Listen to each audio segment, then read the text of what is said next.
Having been transferred from a regional branch to the head office, I, a high school graduate, went to greet the female department head, a national university graduate, only to be immediately looked down upon. Places for low-educated and incompetent individuals like you don't exist here. Head back to the countryside promptly. That seat you're occupying is mine from today. Thank you for your service up until now. Huh? After graduating high school, I took the entrance exam and got a job at a local company. There were various reasons for aspiring to join this company, but the main one was its convenient location near my home. Maintaining a good distance from others is one of my strengths. However, the branch I was assigned to is particularly known for its familial atmosphere, making it unnecessary to worry about troublesome interpersonal relationships. The company itself is among the top performers nationwide, with branches across the country. Maintaining the original corporate culture while adapting flexibly to changing times seems to be the secret to this company's long-standing success as a leading enterprise.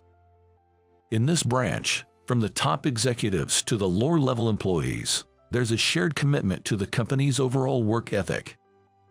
As a result, the colleagues, seniors, and juniors all have good relationships and coordinate well with each other. Thus, work is always done quickly and at a high level. Although I generally get along well with everyone and it's a great company, there's always that one person who I find difficult to deal with, and in this case, it's Lily, who works as the chief manager. She is a subordinate of Travis, a senior executive at the head office, and is among the top candidates for future leadership roles, despite being a woman. She's a bit older than me and has secured her position through sheer talent, outperforming her peers and seniors. Lily is an elite employee who joined a company after graduating from a national university. Aware of her capabilities, she seems to have a competitive nature that overwhelms those around her. Moreover, she's known for her fearless attitude and drive, which have allowed her to ascend a corporate ladder at an unprecedented pace. My discomfort with Lily began shortly after I started working here. When I first joined the company, the entire company's anniversary party was scheduled to be held at our branch. This was because, before moving to New York, this location used to be the headquarters. It seems the venue was chosen due to its historical significance as the original founding place of the company. Despite the busy season, we had to juggle our regular duties with the frantic preparations for the party. However, it was extremely problematic that the head office delayed sending the program details and guest list until the last minute, despite our repeated inquiries. We only received a response a week before the party, forcing us all to prepare after hours. On the day of the party, Travis, one of the president's sons, arrived early at the venue, seemingly to make an early greeting. He was accompanied by his subordinates, including Lily, who was not yet a department head at that time. It turns out that the company has a fair amount of nepotism, especially at the head office, where various factions are vying for succession. Travis and his group, being part of one faction, arrived in large numbers and began to chat in the still being prepared venue, hindering our work. We hoped they would leave soon, but our wishes were ignored until the very end. The turning point was when Travis noticed me and introduced me to his subordinates. Let me introduce everyone. This is Joe, who recently joined us straight after high school. His action seemed to signal the emergence of an unexpected rival to his subordinates. When he stepped away to take a call, they forcibly kept me from returning to my preparations and started offering me drinks. However, I was only 18 and still underage. Despite my polite refusals, they didn't seem to care. "What? You can't drink the alcohol we offer? You're quite cheeky, aren't you? Hey, bring some snacks over here. Leave that for later." They continued to be a nuisance, starting a drinking party and disrupting the place even though we were still in the middle of preparing. They went as far as stopping people from working and coercing them to join in, doing whatever they pleased, completely disregarding us, busy with setting up the venue. Some, emboldened by alcohol, even started demanding that we pay attention to the head office staff. They only left just before the start time, having done nothing but hinder our preparations. Naturally, not a single one offered to help clean up, leaving us to deal with the aftermath that shouldn't have been necessary in the first place. Some of the staff, who were not heavy drinkers, were forced to drink and became incapacitated. As a result, fewer people were available to prepare for the party, and the progress and rehearsal checks for organizing the event were significantly delayed. Despite further delays in setting up the venue, the start time was fast approaching. Just when they returned, they began pointing out flaws in the party preparations as if looking for any excuse to criticize. Moreover, they unreasonably pressured us not to shift the scheduled time at all.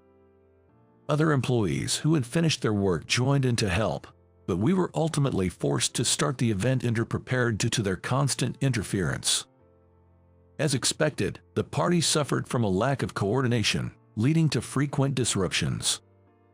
Travis's subordinates, who had been a constant nuisance and rushed us, did not offer any support to us, the branch office staff managing the event. What's with this mess? You show too little respect for the company. How dare you start drinking before even finishing the preparations? Even during the party, they seized every opportunity to highlight our mistakes and mock us, turning us into the laughingstock at the drinking table. And this incident ended up affecting the branch's reputation for a while. Don't get ahead of yourselves just because you're in charge today. Know your place. Such useless people. It's a letdown, typical of a rural branch. Every time they laughed at us, I felt their gazes filled with sheer malice. This became even worse during the mingling time. Led by Lily, who had been heckling our mishaps, Travis's subordinates boldly approached us. "Thank you, country folks, for the poorly managed party. Quite fitting of you." Swallowed by their pace, we were disheartened by our own downfall. They, seemingly satisfied, began to openly express their true feelings, perhaps encouraged by the alcohol. Don't get cocky just because Travis introduced you. You can't even manage a single event properly. After all, what can you expect from someone with a low education and incompetence? Travis overestimated you. We heard you were capable, so we left the planning to you last minute, but this is all you could manage. I noticed why the instructions for the anniversary party were delayed until the last minute. It was all just harassment intended to make us fail. In the end, isn't it best just to silently work under the head office? Don't worry, we won't ask you to manage a party again. So, we had been deliberately sabotaged by them from the start. As they ranted, they left laughing. This was my first-hand experience of the infighting rumor to be rampant in the head office. 5 years since that incident. Thanks to the diligent efforts of everyone at the branch, our reputation gradually recovered. And I had been personally appointed by President Blackwood for a transfer to the head office. Honestly, I still harbored negative feelings towards the head office because of that incident. I felt burdened by this appointment, and my colleagues, who had shared the bitter experience, sympathized with me. However, an order from Mr. Blackwood himself was not reversible. The head office still seemed to be embroiled in succession conflicts and factionalism, complicating interpersonal relationships. The infighting affected work to the extent that it was hard to focus. The party incident had made it clear to me, and I expected such sabotage to be a daily occurrence at the head office. Compared to the head office, our branch was truly a paradise. Pulling myself together, I prepared myself for the inevitable. Eventually, the day came for me to start at the head office, and I began my rounds of greetings, including checking the layout of each department. Over the past 5 years, the situation had changed significantly.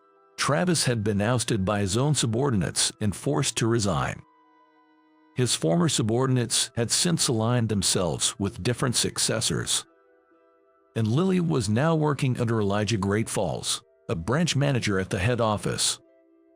When I finally visited Lily's department, where she was now a manager, she gave me a dubious look and immediately started berating me. "I thought I recognized you. You're the low-educated incompetent who messed up at the anniversary party." Despite her continued disdainful attitude, I politely greeted her in front of her subordinates. She continued to look down on me, treating me as a worthless rural bumpkin. "How do you find New York? Why don't you learn how to host a party before you leave? Though I guess that's unnecessary for you now." "I'm here to learn as much as I can," I responded without retaliating, simply deflecting her comments, which seemed to irk her even more. Incapable individuals apparently lacked the brain power to understand sarcasm. She muttered softly, blatantly rejecting me with her words. "Look, I'm busy. Could you please leave? There's no place here for low-educated incompetents like you," she said, looking down on me with unwarranted confidence. Unaware of the turn of events that awaited her, I, however, met her gaze squarely. "That's actually my seat, Lily. Thank you for your service until now." What kind of joke is this?" Lily's face, fitting the phrase like a demon, grew increasingly displeased as she stood up abruptly. "Let me be clear, Lily. I am here under direct orders from Mr. Blackwood," I announced. Pulling the official order from my suit's breast pocket, I placed it before Lily so she could see for herself. "An official order has been issued for you as of today. I have been appointed as your successor." "What did you say?" Lily scrutinized the document closely, disbelief evident in her eyes. The order from Mr. Blackwood stated that Lily was being demoted and transferred to the branch where I was previously stationed. For her, who had been at the forefront of the fast track, this not only represented a significant step back but effectively meant being sidelined from the current competitive arena. "You've been calling others incapable, but isn't being highly educated yet incompetent even worse, don't you think?" I confronted her. As the new department head, I instructed Lily to pack up her belongings and clear the space by the end of the day. "That's my seat. Please clear it immediately. I need to get to work." "Stop being so noisy. Don't get too cocky." Lily yelled at me, but realizing she had no power in the situation, she stormed out of the department, frustration gripping her tightly. The department's employees, who had endured her tyranny for years, cheered as she left for her transfer. I managed to conclude my introductory greetings in the new department amidst a positive atmosphere. Later, Lily, unable to accept the contents of her transfer order, barged into the office of Elijah, the branch manager, without an appointment. "Elijah, what is the meaning of this?" she demanded. After carefully straightening out the crumpled order from Mr. Blackwood, Elijah examined it meticulously and responded calmly. "Lily, what seems to be the problem?" "This must be some mistake. I know it's presumptuous, but could you please check with Mr. Blackwood?" she pleaded. "There's no need for that. I've just verified it right in front of you. Or do you want me to repeat it?" Elijah countered. He then methodically explained the reasons behind the transfer order, citing numerous complaints from both within and outside her department. Her poor reputation among clients, and the underperformance of her division, leaving no room for her to argue.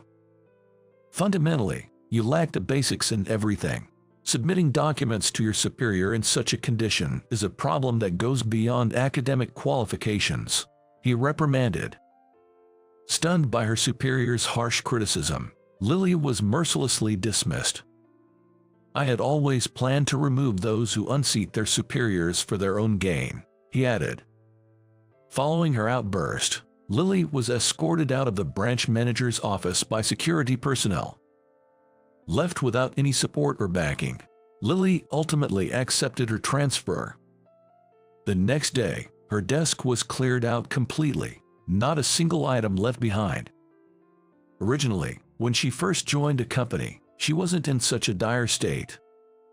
However, her first superior, a man who harbored misogynistic views, felt threatened by her abilities and ambition, blatantly obstructing her at every turn. It was commonplace for her achievements to be stolen and mistakes to be pinned on her. The severity of the treatment she received likely served as a warning to others not to underestimate him. It seems that the superior became the catalyst for Lily's resolve to climb to the top at any cost. Eventually, she managed to unseat her superior and continued to ascend the corporate ladder by adopting similar tactics. After the dust had settled, I was invited to Elijah's home, where I, along with Travis, was briefed about the incident in the branch manager's office.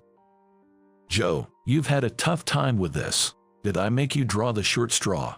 I know you're not fond of such matters," Travis remarked. "It's been a while, Uncle Travis," I replied. Both greeted me with a smile and appreciated my handling of the situation. In fact, I am distantly related to Travis and Elijah, sons of President Blackwood. My true background is known only to a limited number of people within the head office and branches. Mr. Blackwood has a history of multiple divorces, resulting in a large extended family with many half-siblings. Furthermore, the company is a family-run business with a penchant for favoritism among relatives. Adding fuel to the fire, the factional disputes among the candidates for the next president have been the primary cause of the swirling complexity in human relations, leading to further chaos. In such a tumultuous struggle for succession, someone distantly related like me would hardly catch anyone's attention. Even at family gatherings, where relatives meet under a seemingly harmonious atmosphere, a battle for supremacy within the clan is always underway. After all, both at the head office and at home, Dad is still active, fueling the competitive spirit among his sons. "They wouldn't easily concede," said someone. Mr. Blackwood himself, always seeking competition, has encouraged such battles among family members. Not resonating with this idea, I have always maintained a distance from the rest and upheld a neutral stance. Travis and Elijah, who found my unusual perspective intriguing, were the two people who took an interest in me. Despite being stepbrothers for Mr. Blackwood's ex-wives, they were good rivals yet shared a surprisingly close bond. A rarity among the otherwise tense and discordant family relations. Their factions were naturally competitive, but they themselves maintained a breezy demeanor, working as comrades in arms within the company. Lily and others who were subordinates of Travis probably didn't find a close relationship between these two amusing. Their scheming to bring down Elijah's side led to Travis's downfall. To avenge Lily, the main culprit behind her downfall, I was transferred to the head office. And it was Elijah who directly disciplined Lily, revealing the true nature of events. My decision to work at the local branch, aside from its proximity to home, was driven by my desire to avoid the nepotism and irrelevant skirmishes at the head office. Indeed, the branch I joined was an idyllic environment. Even though some at the branch knew of my background, they treated me equally without prejudice. However, after the incident at the party, I wished for an improvement in the head office's environment. If I could climb up the ranks based on merit, gaining recognition from others in the company besides family, it might be more acceptable to most. That's why I saw my transfer to the head office as an opportunity to make a difference. "By the way, is that the real reason you called me to the head office?" I asked. Upon hearing my question, Travis and Uncle Elijah exchanged glances and smiled. "Do you think this is all about favoritism?" This incident also provided me with some relief. I am grateful. Prompted by their response, I shared my true concerns. "I just hope the pervasive culture at the head office changes. I have no interest in joining factions just to sabotage others' work." Elijah, poised to be the top candidate for the next president, asserted confidently. "The branch you were at might have been ideal, but the head office is different. You'll understand once you work here." Travis, with a calming tone, advised me as if mediating. "Joe, things don't always happen at the timing we desire. he said, as if reminding himself more than me. We can only try to turn the events that befall us into something positive, making the choices we've made the right ones. I felt a tinge of melancholy, sensing what lay ahead at the head office. So, in the end, I'm just going to be used for various schemes, right? I questioned. Elijah didn't confirm or deny my question. Travis, having distanced himself from the conflict after his downfall, quietly nodded and added, "Joe, you might be struggling now, but whether you end up being used or not is entirely up to you." Encouraged to do my best wherever I am, the conversation came to an end. Subsequently, I was assigned to a department under Elijah's faction at the head office. The work at the New York head office was vastly different from the branch, not just in tasks but in the sheer number of competitors we had to deal with. Of course, there were obstructions and petty sabotages from other factions. Perhaps understanding my genuine intentions, Elijah instructed us to proceed with integrity, leading by example through our work achievements. As a result, Elijah gained overwhelming support in the succession battle, and the interferences towards us significantly decreased. 3 years passed, and then came a turning point. Mr. Blackwood, who had been an active executive, passed away suddenly one morning. Following his unexpected demise, a grand funeral was held, and we all mourned his loss. In the subsequent executive meeting to decide the successor, Elijah, as widely anticipated by most outside the executive circle, secured over half of the support and was appointed the next president. As the new president, Elijah did a series of reforms at the head office, starting with abolishing nepotism in hiring and favoritism in work practices. The factions centered around family members remained intact even afterwards. However, as the favoritism towards relatives diminished, those without real ability began to be transferred one after another, leading to the gradual decline of factions.